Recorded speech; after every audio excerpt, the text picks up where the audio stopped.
Good. Call to order the regular Board of Education meeting of April 14th at 6:30 p.m. Will we all stand for a pledge of allegiance, and Wells is going to help us with that. To the flag of the United States of America and to the republic for which it stands, one nation, under God, indivisible, with liberty and justice for all. Thank you, Wells.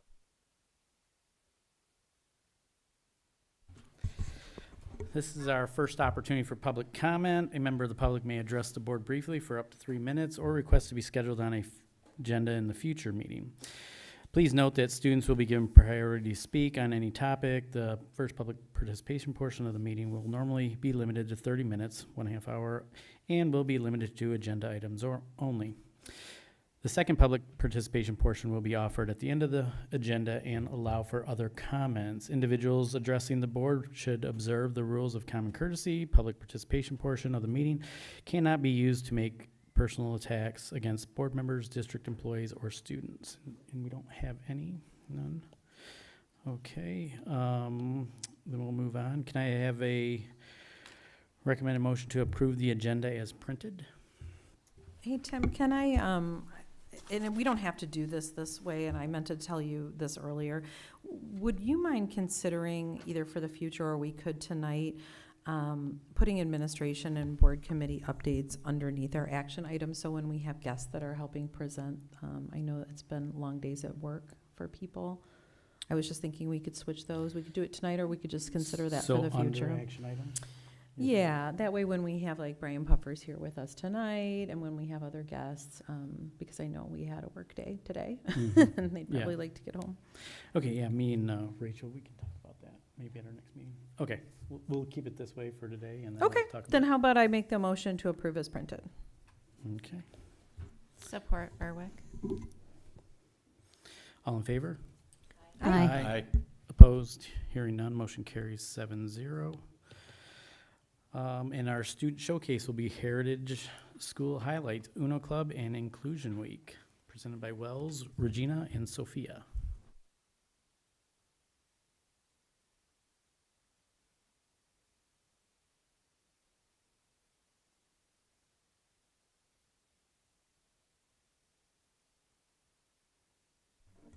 Well, hello. Thank you for having us here tonight. We are honored to be here. And my name is Megan DeGrand. I'm the principal of Heritage School. And with 35 days left in this school year, we have been busy learning and growing and celebrating. And so when we thought about what we wanted to share today, this was easy. And so I have my team with me. We have Mr. Cochran, Mr. Burnett, Ms. McKinney, and Mrs. Etienne. And we are going to first start off by sharing a little bit about the week that occurred just before spring break, and we called that our Inclusion Week. And this was, we'll get there. Thanks. This was an intentional week that we were celebrating our students and all of our differences and coming together, and we had a full week. It was kind of baked into our March's Reading Month and fit really, really nicely. And we started with some school-wide activities, an anti-bullying bulletin board that students contributed to, a unity chain, and you'll get a closer peek at those in the following slides. We had rotating ability stations that teachers could sign up for. Our morning announcements were packed with fun facts out of a book that celebrated diverse abilities of students. And then we had a grand finale at the end of the week where we invited Dexter's unified basketball team to come to Heritage to play, and it was really great. We also had some dress up days in there, buddy up days, inside out days, wearing blue for anti-bullying, rock your socks for Down syndrome awareness, and then a team day on Friday for that basketball game.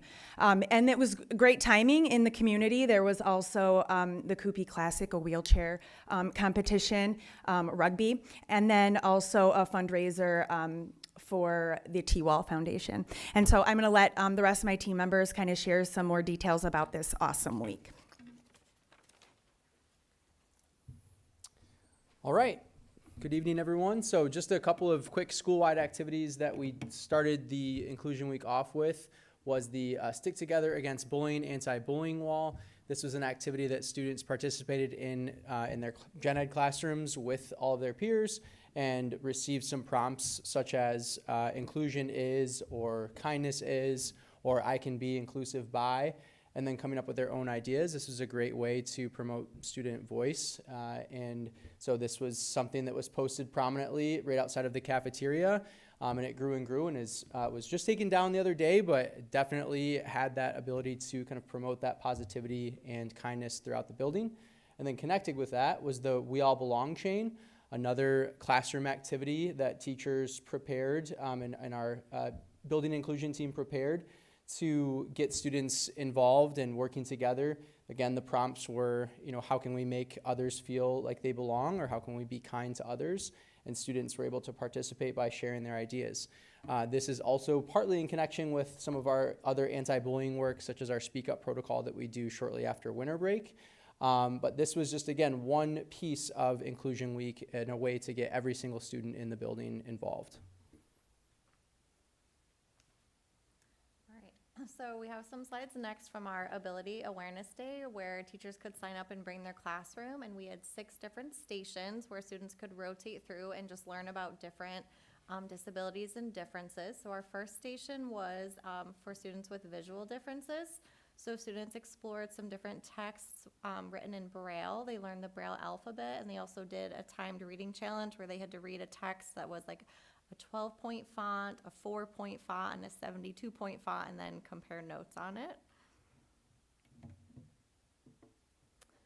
We also had a hearing differences station where students learned different American Sign Language signs. They also listened to a video which simulated hearing loss to see what that sounded like, and they got a fun ASL symbol swag to take home. Oh, sorry.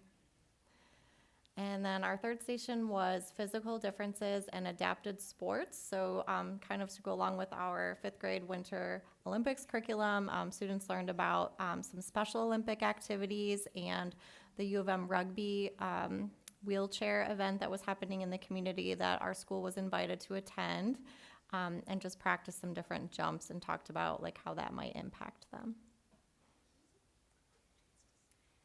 So at this station, students were shown some different tools that students might use if they have some sensory challenges. So their favorite was the little, like, you can see the one student with the blue kind of like cuddle like cover that is on. There's like a weighted vest. There was a bunch of different fidgets at this station.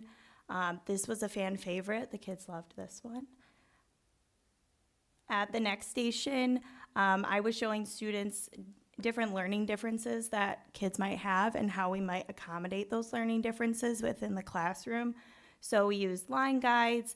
I showed them like a typical home link that students might do, and then showed them some organizational like supports that might be on the page that could help different students. We talked about learning differences they had, kind of connected that to the fact that everyone has learning differences and our brains are all different.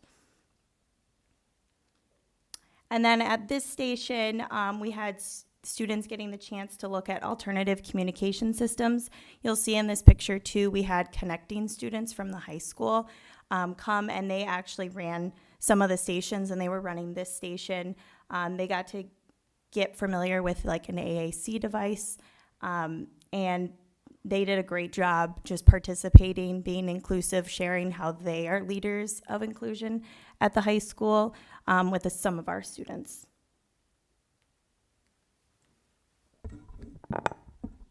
So at the end of the week, as Megan mentioned, we had a basketball game. Not to dive too deep into unified sports, but it's part of the Special Olympics of Michigan. We're on, I think, our 4th year of having sports at Heritage. This year we've done soccer to start, basketball we just wrapped up, and we're going to do track. So we're expanding it. It's a lot of fun. It's been really unique. We have not had the opportunity until this event for our students to play in front of our students. So we were able to invite over 12 classrooms, which is roughly half of our school, to come observe. That's all logistically we could squeeze into the gym. But we were able to set it up and invite parents too. So we crammed everyone in. It was a huge logistical nightmare, but Admin, more than supportive. I mean, everyone in the building pretty much participated in some way to make this happen, and it was amazing. So we can kind of peek at some of the photos from this. We had two very special referees. Mr. Cochran was one of them, and Mr. Dan, our custodian. As I said, everyone pitched in, helped referee the game. We had 21 athletes on our team. The peer athletes who helped students who were on caseload applied. They had to fill out an application at the beginning of the year and indicate what their interests were. And we very carefully select those who have a natural inclination to support others. And it was just really special. We go to the next one. Just some more pictures. Unfortunately, we lost. It was a barn burner though. It went right down to the final shot. And I think what I was most impressed with was our student peers that came and watched were so kind and supportive and cheered on, and it was a really authentic and unique experience. And a lot of the kids who participate in this team may never have a chance to play organized sports, especially not in front of a crowd like that. So it was just a really great event. I think there's maybe one more. Yeah. Oh, we had pizza at the end. So we were able to fund pizza through our snack cart. We had run a snack cart at Heritage in years past, and we're able to have enough funds. And Cottage Inn actually cut us a really great deal. And so we were able to also feed Dexter at the end and kind of come together. And it was really cool to see Dexter and Saline, they all kind of intermingled and became friends. So overall, it was great. And thank you to the district for allowing us to do something like this, because like I said, it's a logistical lift and everyone pitched in and did their part. And I'll just say in that last slide too, one of the things that I think we were most proud of is just the collaboration that went into all of this. And it was pretty special when we put out the opportunity to make signs for all of the athletes, that we even made signs for our friends from Dexter. And so each of those athletes left with a little celebratory poster, certificates, things like that, just to bring it all together in the end. And then our final picture is just we just celebrating all of our students, and it was a great experience. And Inclusion Week was such a special event. This is the first year that we've done an entire week at this magnitude, and our staff, really, we could not do it without them. These three organized it and just kind of put it all together for everybody to enjoy, which is great. Next up, I do want to introduce our Uno Queen and Mr. Burnham, and then three of our awesome Heritage fifth graders to come up next and show you a little bit more about what happens at Heritage.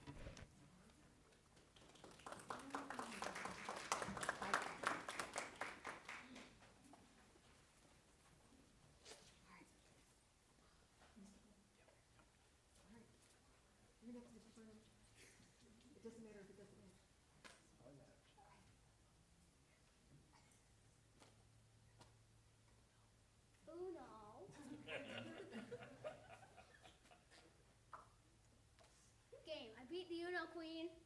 Okay, I got that. Okay, go ahead. Hi, my name is Wells, and I think Uno Club is amazing. One reason I like Uno Club is because you meet new people. I met my best friend Anthony at Uno Club, and now we play at recess a lot. You also learn new rules that you can use with your family, such as the 6-7 rule, stacking, and normal Uno. Another example is that guest teachers come in every Monday, and I got to meet so many teachers I never even knew existed. So, as you can see, I think Uno Club is amazing, and I think you should too.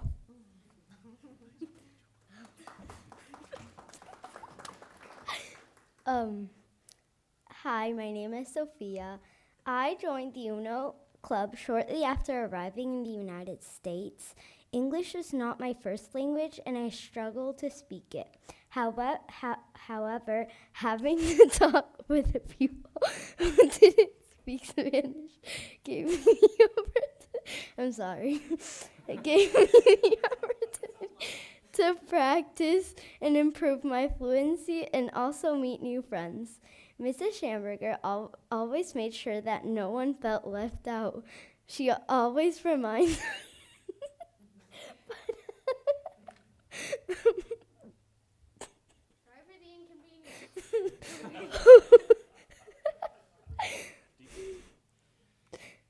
Include anyone who doesn't have a group to play with.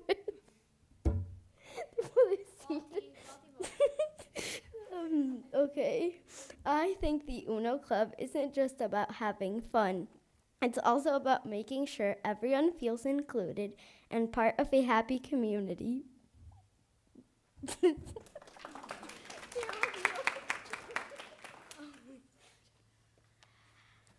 Hi, my name is Regina, and Uno Club helps me make friends by when we play, we have to talk to new people, so I make friends there. And that's where I got to know Sophia better, and now we're besties. Back in 4th grade, I was new and I had no friends, but I made a group of friends that spoke the same language as me, and that's how I felt more included and happy in Uno Club.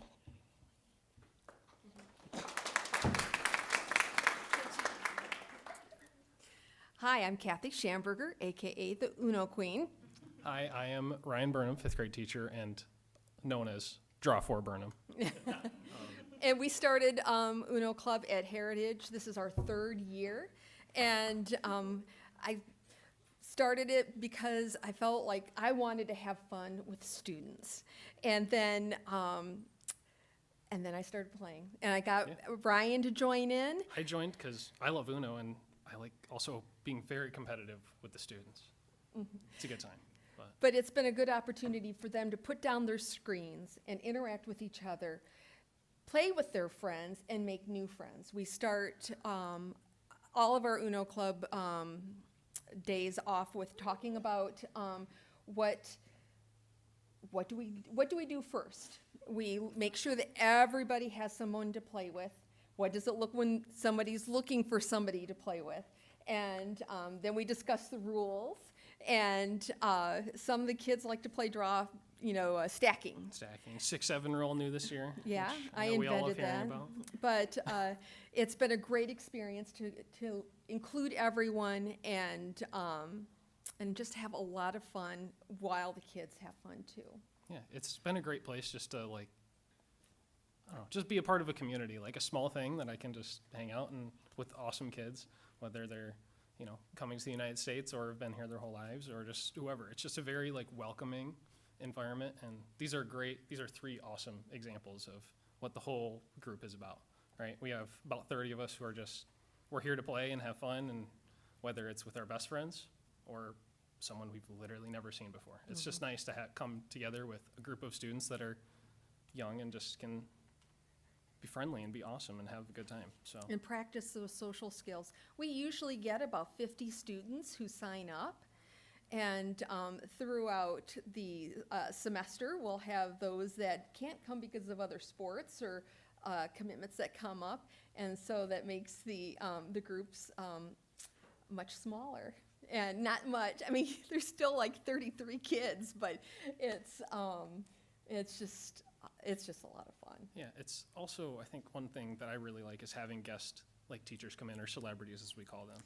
And I think one of the pictures up there is of some of our SEL staff, with those giant cards, and they just, they're so bought in. And I think the kids really enjoy it too, whether it's their teacher or a teacher they've never even seen in the building before. So it's such a good inclusive environment just for everyone to come together and just play a simple game, right? Yeah. That everybody can understand and play. So. And the students get not only build relationships with each other, but with also the staff. And so we take those pictures of the staff and we make sure that they're in the student announcements. One, to kind of create some excitement, but also too, so that they remember, because sometimes they just go into force of habit and they leave and they get on the bus and then we get these phone calls, oh, so-and-so forgot, or I get an email, they forgot and they got on the bus. So, it's a good time. It's a really good time. So with that, thank you very much for your time. Thank you. Can we get a picture together over here by the?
Okay, now we're going to move on to the administrative and board committee updates, superintendent updates. Thank you so much, and thank you all the Heritage folks here tonight joining us. As we begin tonight, though, I want to share this is a very exciting time of year in Saline area schools, and spring brings many opportunities and lots of incredible things, as we just saw. But I do want to share some of those things, but I would not feel right about doing that until we acknowledge that we've lost an educator in our community. So Steve Garlick, we lost Steve last week. Steve served the Saline area schools community in a number of roles, including his in the SWWC. He was a familiar and loved presence in our school community, often at school events, supporting multiple games and many students, always showing up for them. And so we continue to hold his family and our colleagues across the district in our thoughts. This morning, though, at 10 a.m., we officially launched our updated programming information for Saline area schools' early childhood programs, and so those are posted and available on our website. As I've talked about from this table before, we continue to strengthen and expand support for expand those programs for our families and our youngest learners, Little Hornets. We know, and our team knows, and our educators and teachers know that these experiences make a big difference. We know that research shows when children have access to strong preschool and early childhood pipeline programs, they build all of the skills that we need them to have as a foundation for kindergarten. So just a couple things. We've been very intentional about what the experience that we've launched this morning looks like. You can get all kinds of information directly from our website. It links you to exactly where you need to go with contact information if you have questions. We had a commitment, and we've shared that before, to listening to families, staff, and community partners about expanding access and refining those pathways. So you can find those offerings listed. You'll see increased availability for tuition-free options for 4-year-olds, as well as continued programming for our 3-year-old learners and still some tuition-based programs. Investing in our youngest learners continues to be, and I will talk about it every chance I get up here, something that we're really focused on in Saline area schools to serve our district for generations to come. I wanted to acknowledge, again, Saline High School students in the music program, just phenomenal stuff happening there, as always. Recently, several students participated in the MSBOA State Solo and Ensemble event, very, very competitive event, and there's like 1,100 ensembles and thousands of soloists that apparently all get together and continue to participate from the state, and we had many students who stood out at that event, and the list, I think, was 26 when I counted. So I'm not going to read all of those names, but just wanted to thank them. Incredibly proud of them for continuing all of the great work. And if you get a chance, I know there was a couple of elementary concerts tonight, but if you get a chance to go to any of our great music events, always a great time. I want to take a moment also to talk about a couple of celebrations and things to keep on to note the date for. I encourage you to save the date for Tuesday, May 5th at 4 p.m. to, I think, around 7. We'll be working with our partners, the Saline Area Senior Center, for their public ribbon cutting grand opening and all of the wonderful projects that they're going to be launching and enjoying in that building in the middle school. This is a wonderful example of how we've worked together in all stages of life, from early childhood to our bond projects at our senior center. Tonight, as we have, I believe, one bigger item, and Mr. Puffer is here to share that. Congratulations to all of our CARES grant recipients. Really shout out to a couple newer grants that I saw on there, and just another example of how that continues to impact our community beyond the walls of Saline area schools and our buildings. And so it benefits the entire community, and so looking forward to that tonight. You also may see tonight you also may see and hear from our board members of the table that we had a finance meeting a little while ago and a couple hours ago, and so I know that they'll be sharing next steps on the CARES renewal of that millage, continuing to support and benefit the entire Saline community. So speaking of things we're highlighting, that was some great work that we've been done, I did want to also share that we are hosting the Design for Learning Summit on April, I think, 24th. This is an opportunity to highlight our STEAM Center, which was made possible, of course, by the investment of our community through bond initiatives. We're going to be hosting this summit it really brings together a wide range of participants. So there's going to be some of my colleagues there, superintendents from across the state, ISD partners, curriculum leaders, and CTE staff. So CTE is a big focus as well. The entire day is focused on how we design learning spaces and experiences, and really just showing off our STEAM Center to colleagues. And also just a little shout out that some of my students will actually be joining that day, and so I'm excited to show off Saline area schools to them. And we also have representation, of course, from our own team. The amazing Kara Stemmer and Trent Trout are co-presenting one of the sessions alongside other local district staff. And so another way we continue to highlight the great work that students, but also adults, are doing to support STEAM in our district. I also want to shout out Saline Singularity. This was a while ago. This was just after our last board meeting, I believe. We had on the first Saturday of spring break, we had a big robotics competition there. And they actually invited me to open it, which was like really exciting, because I just think some of the work that's being done there in those robotic spaces with collaboration really across the state is really powerful. So, and that stood out to me. Thank you to the Saline Middle School Science Olympiad team for inviting me to their end of season celebration. Just a really nice chance to hear kind of like them relive some of those competitions from throughout the year. You know, those like moments where like, I think the bus broke down one time. I don't think they talked about that. I added that. But they, just all of those challenges and the resilience that they had to overcome. So it's really nice to see them and meet parents and see all the great work happening there. Had the opportunity to attend also the Saline Chamber of Commerce State of the County Legislative Lunch last week, and it was a nice opportunity to connect with people from across the county and the deeper connections of education and services across the county. And also speaking of the chamber, I would be remiss if I didn't congratulate Tim Austin for a Citizen of the Year award through the chamber. And I had to say that I thought about taking out, but congratulations on that. That was really exciting.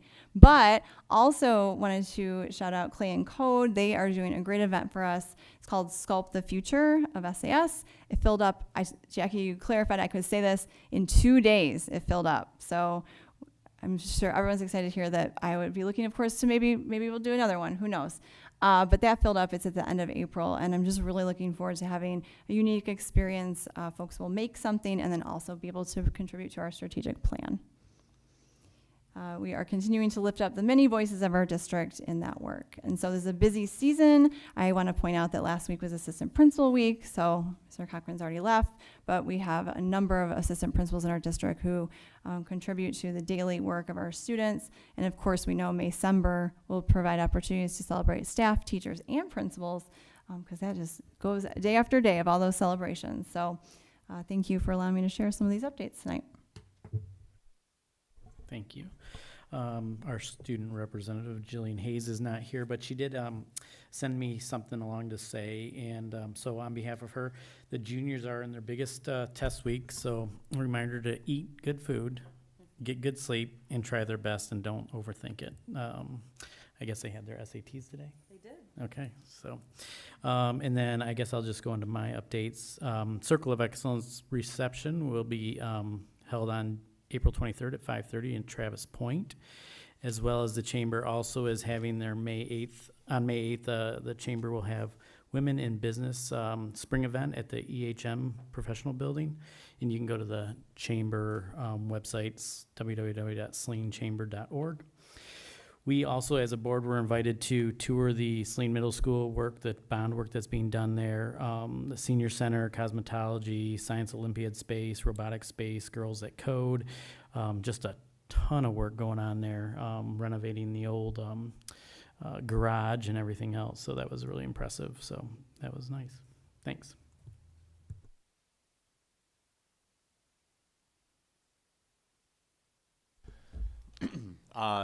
Just a quick update for the policy committee, but we are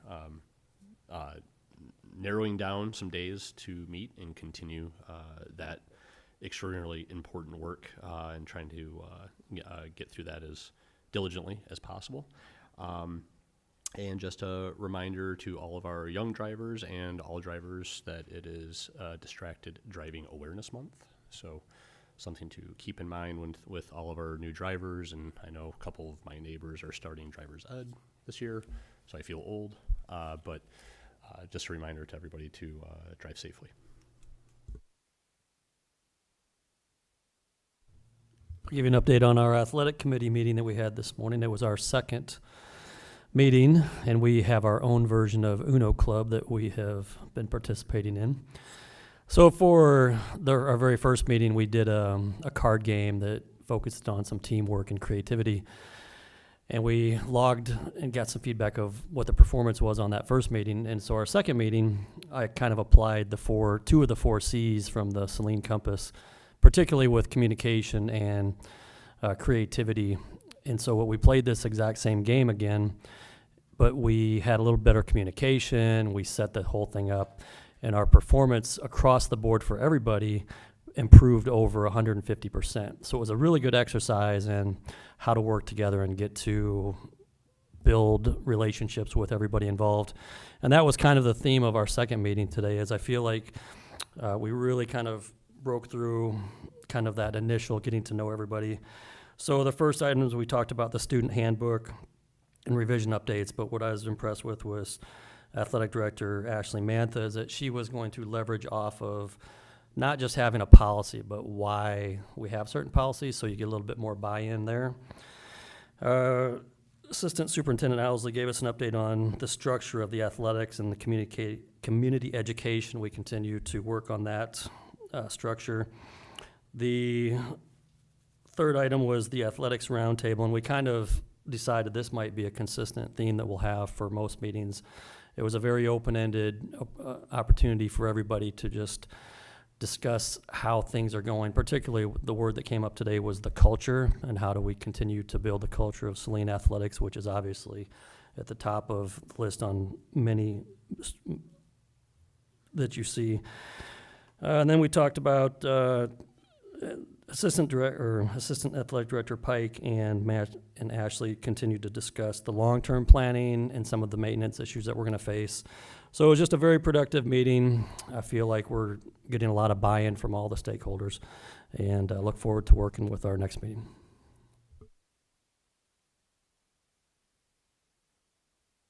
Sure, happy to. On March 26th, I gave a talk at the Saline Area Senior Center about AI in schools, K-12 schools, and I just wanted to share that the attendees wanted to recognize and appreciate that our teachers are doing an admirable job of meeting the challenges of this new technology, and I just want to echo their comments that we're doing a remarkable job.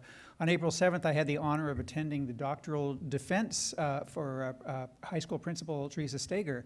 I've served on a lot of dissertation committees, and I can state without hesitation she did a remarkable job.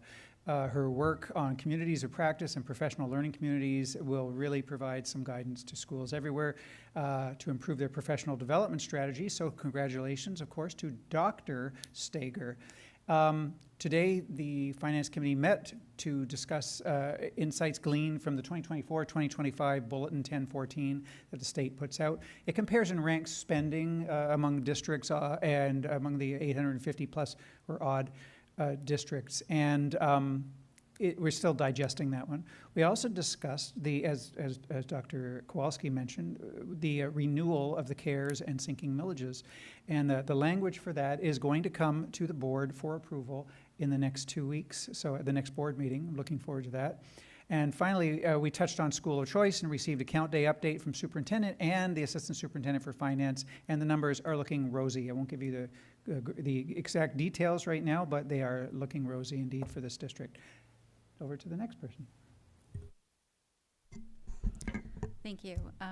So we will hear from Brian Puffer soon on the CARES grants. So we will finalize those in a few minutes. We had our first meeting for the Strategic Planning Committee. We've discussed the process. We reviewed the work that we have already done, which included a lot of stakeholder involvement. We examined some strategic plans from other districts, and we identified priorities for our particular district. In the near future, we'll be collaborating with district leadership groups, including the SEA, which is informally the Teachers Union, SASAA, the Admin Association, and ESP, the Educational Support Personnel. So we're looking forward to that work. I wanted to give a shout out to the SMS robotics team, Hornet Hackers. They had a field trip to DTW with Delta, and it was an opportunity for them to sort of see what their future looks like with technology. It was a 3-hour tour. It was very engaging. We were very appreciative, and I was glad that I got that opportunity. So thank you. I did also want to say kudos to Heritage for their Inclusion Week. I know that it was an intentional week, and I appreciated they shared the interactive stations, because while you might walk through your day with kids who are deaf of hard or hearing, who have vision differences, or who use talkers, getting that exposure to what they have to do to communicate gives them insight into the struggles that they go through, in addition to being everyday students. And you can see even from the UNO Club presentation afterwards how that work is carried through on a regular basis. So it's an intentional week, but I see that they work hard to do that every day of the school year. And then I did just want to say, sending well wishes to Steve Garlick. I had the opportunity to work with him at the high school for a few months, and he was a riot every time I saw him. And I know that he was a ray of sunshine for the high school staff, and that he will be missed.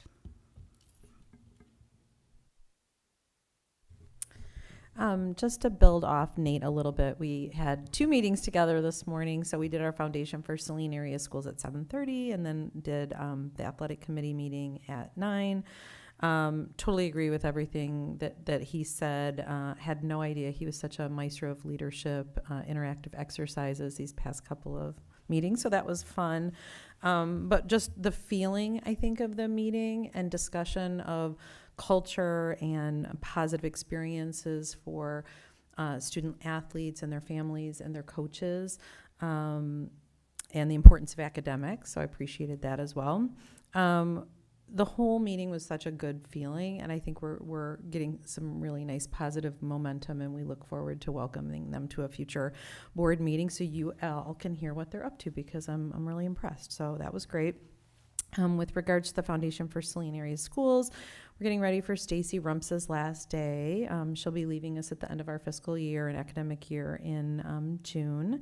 And so look for new information coming up about the future of the foundation. 2 new trustees will roll on in June also while she rolls off. And it was a really nice discussion around our Hall of Fame recipients. So you might know that in the fall, we have a wonderful reception for them, usually on Friday night. And then, we have a reception for them, I believe that's Saturday night. And then we exhibit them at the game on Friday and sing their praises. And what I really liked about that conversation was how much it means to the Hall of Fame recipients to get that honor from the foundation, and that these are people that care very, very deeply about our school district and have given back, whether through volunteerism or teaching or excellent alumni who have gone to do really big things. So that was really nice to hear about. And I'm looking forward to joining Rachel at her very first superintendent supper on Monday, superintendent circle supper. So that will be great. Right before spring break, I attended the DEIAC meeting. They had they had 2 guests from the Saline Youth Council, and you all might have received that email as well. There's a cook-off on May 9th, and they want to know if the Board of Education would like to participate. The DEIAC did take them up on their offer, and they will be doing that cook-off with them, so you can get more information from the Saline Youth Council. We reviewed data from the survey that we participated, or I should say they participated and I observed in from the last meeting, ranking kind of top objectives in the critical areas for the committee. Those critical areas, just for your information, are structure, systems, policies, and practice of diversity, equity, inclusion. Number 2, safety, healing, and empowerment. Number 3, recruitment, hiring, development, and retention. Number 4, DEI learning, curriculum, and assessment. And objective number 5, community partnerships and communication. To that last end, particularly, they also discussed how they could partner a little bit more with committees of the Board of Education or within the city or townships and community, and specifically identified our sex ed board and the SEAC to kind of work with those two groups coming up. So that was really nice to see. That's it from me.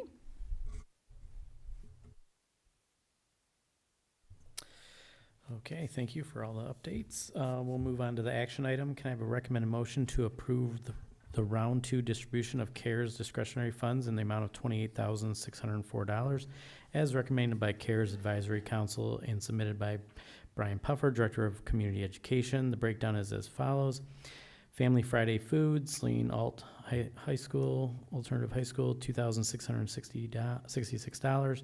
Robotic Advances, Saline Heritage First Lego League for $3,068. Little Free Library, City of Saline ACC GS Troop 40180 for $1,739.70. Saline Adaptive Manufacturing Equipment Lab, Education Lab, Saline STEM Boosters for $15,000, and Pole Vault Pit / Mats for Saline Middle School Track and Field for $6,129.70. I'm happy to make that motion. Support McVeigh. Okay.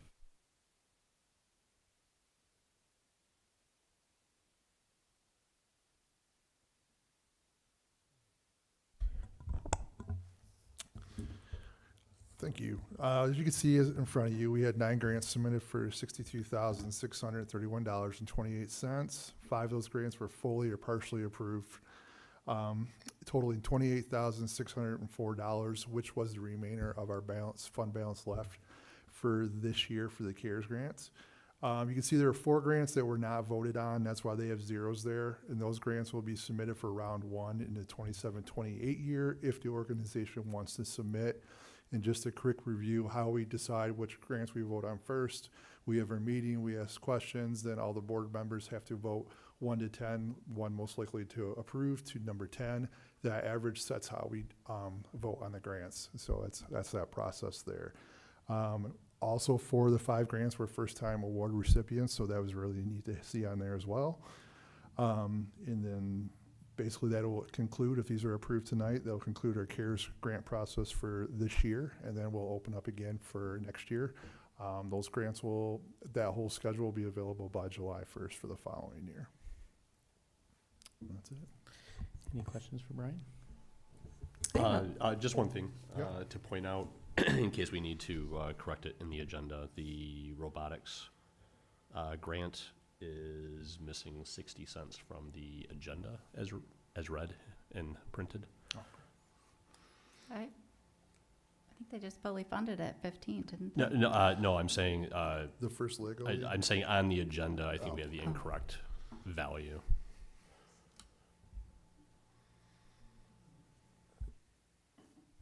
Okay.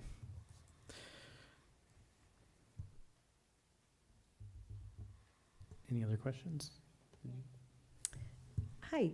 How much for next fiscal year do you anticipate the total volume being for the amount? Yeah. It'll be just about 100,000. Okay, Yep. thank you. Yep. For future planning for our Yes. friends listening and thinking about this for next year. Okay, Yes. thanks. Definitely. I thought it was nice to see the number of grants. Yeah. Sometimes we This don't have year, many. we think we had the most grants for the first 3 rounds we've had pre-COVID. It was really nice to see, and a lot of different ones too. So, yes, that was nice. No other questions? All in favor? Aye. Aye. Opposed? Hearing none. Motion carries 7-0. Thank you, Brian. Thank you.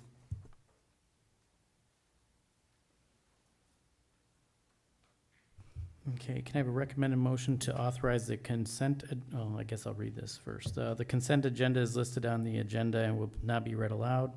The motion noted will allow for the authorization of all listed items without discussion unless a member of the board requests that any one or all be considered individually. Can I have a recommended motion to approve the consent agenda as printed? So moved, Stebbin. Support Hanson. All in favor? Aye. Aye. Opposed? Hearing none, motion carries 7-0.